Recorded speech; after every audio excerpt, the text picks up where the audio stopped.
Hey guys, I don't know what you're doing right now, but make sure you subscribe. Now let's get into this video. Man, bro, so guess you got a little bit older. You dropped the left from the Mac, and now you just go by Mac, bro. And you signed to Master P, bro. Tell us how that came about, signing with P, because this, like you said, you was in the music business for a couple of years now. So, Lil, the reason I dropped that is, in my family, I'm still Lil Mac. Okay. Sure. Yeah, among my family, I'm still Lil Mac, and my daddy is still Big Mac. Yep. Right, you know what I'm saying? So I'm still Lil Mac. Aggravating 49. I'm almost 49 years old. I'm still Lil Mac. Dad, come on, bro. Hey, I told my son, I said, I told my girl, before he born, he gonna be Junior.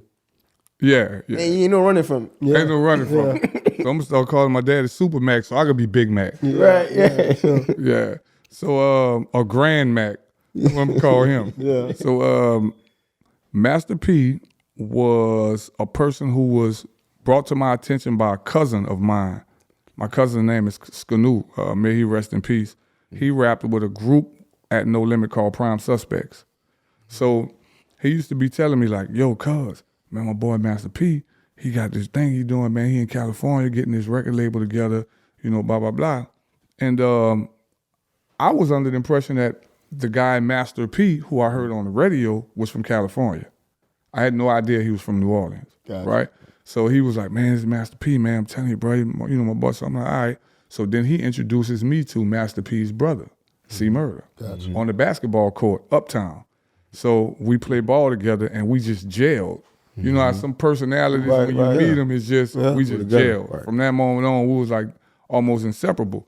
So that's what kind of made the transition easy to get with their label. So I ended up doing a song for a group called Cain and Abel that was signed to No Limit, and a song for Mia X.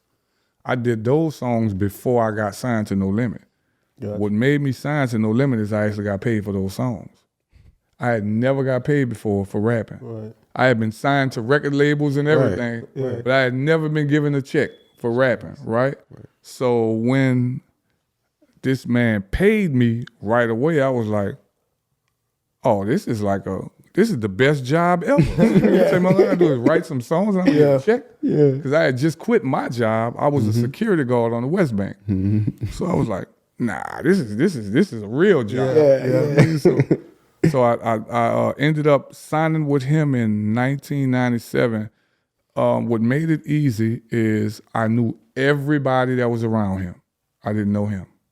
I knew Mia from way back in the days. I knew KL, KLC, who was the Beast by the Pound. Right? Yeah. I knew, man, everybody. When I tell you everybody, the security he had, Versus Call, the V-Down, shout out to V, everybody. I knew everybody. I just didn't know him. I thought the person who they was talking about was from California. Right.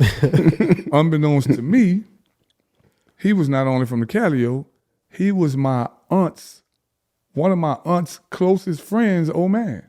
Wow. Gotcha. And I didn't even know that. Yeah. You know what I mean? Back then. So, it was just like one of those things where it was almost like 6 degrees of separation. Yeah. You know what I mean? We all kind of knew each other. So, yeah, I ended up signing with him in 97.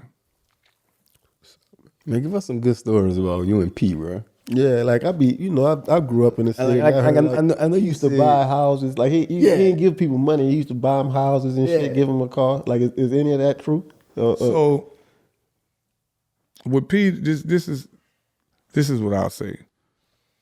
I can't speak to what he did for other people, but I would say that when we were there at No Limit during that time in 97, 98, man, it felt like it would never come to an end. It felt like money was just falling out like it was crawling out the walls. That's how it felt. Yeah. At 19, I'm 19, 20 years old.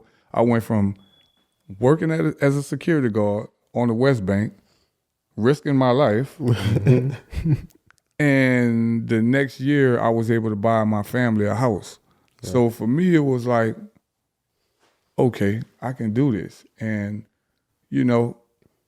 the logistics of how the contracts went and all of that, I didn't really know too much about that at the time. Because honestly, I didn't even read the contract I signed. And my reason was because remember, I had been in the industry for some years. Right. And never got paid. Right. So when this guy started paying me, I'm like, it's a no-brainer. Let's get, man, I got to read that. Yeah, Right. I'm gonna get paid again. You know what I'm saying? Like, this man has been paying me.